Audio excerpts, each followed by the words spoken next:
UNHCR, l'Agence des Nations Unies pour les réfugiés.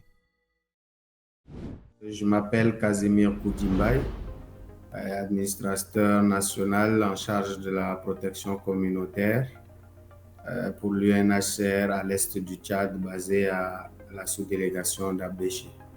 Quel était votre rôle sur ce projet?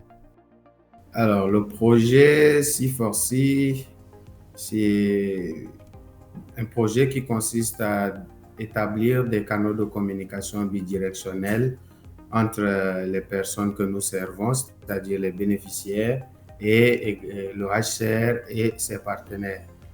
Mon rôle dans la mise en œuvre de ce projet consiste essentiellement à la réalisation des activités de communication bidirectionnelle, la mise en place des canaux de communication et aussi mettre en place des procédures standards opérationnelles et la formation également des bénéficiaires en ce qui concerne les thématiques de plainte, communication et retour d'informations. En une phrase, le projet sert à outiller les bénéficiaires afin qu'ils puissent communiquer avec nous de manière bidirectionnelle. Comment vous êtes-vous organisé pour ce projet? Alors, pour atteindre les objectifs de manière graduelle, nous avons d'abord procédé à l'évaluation des capacités et des besoins de communication de la communauté. Ensuite, après cette évaluation, nous avons identifié les besoins de communication et proposé quelques solutions, des outils et également des canaux qu'on a mis en place en formant la communauté à l'usage de ces canaux et en expérimentant divers canaux adaptés à leur contexte de vie et à leurs besoins de communication. Avez-vous un exemple de bonne pratique envers les communautés?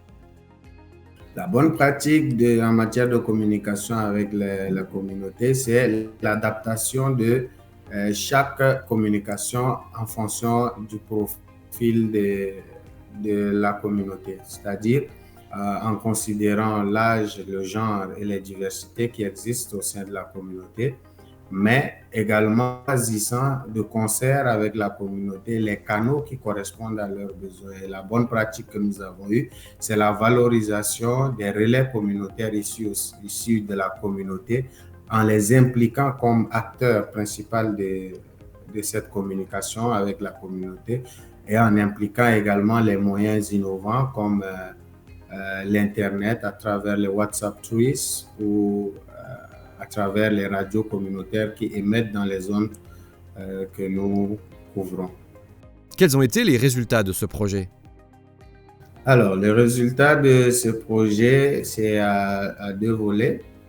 En termes de capacité de communication renforcée au sein de la communauté, elle est effective parce que la communauté a été formée, a été outillée, a également informée sur leurs droits à la communication et les droits aux informations relatives à leur vie d'asile. Ils ont pu recevoir cela et ensuite, un autre impact, c'est sur le terrain. Le projet a permis de remettre en confiance la communauté et le HCR et garantir à ce que la communauté puisse maintenant avoir la liberté de s'exprimer et donner des feedbacks à travers les canaux que nous avons mis en place grâce à ce projet. Quel a été le retour des communautés? Nous avons un retour relativement positif, en grande partie parce que la communauté n'avait pas des canaux dédiés à la communication bidirectionnelle. Il y avait des canaux rudimentaires élémentaires qui étaient utilisés à travers les bouches à oreille, les séances d'entretien de protection. Mais depuis que nous avons initié certains canaux comme à travers les téléphones, à travers les relais que nous avons formés et outillés, la communauté est mieux informée et sait où communiquer, quelle information donner. Aujourd'hui, la communauté le sait et partage sa satisfaction avec nous, même s'il y a des améliorations qu'ils ont demandées en fonction de leurs besoins de communication et les qu'ils ont suggérés, nous y travaillons. n'hésitez pas à consulter notre site internet cwc.westafrica.exposed. Vous y retrouverez notamment nos fiches pratiques complètes au format PDF ou podcast.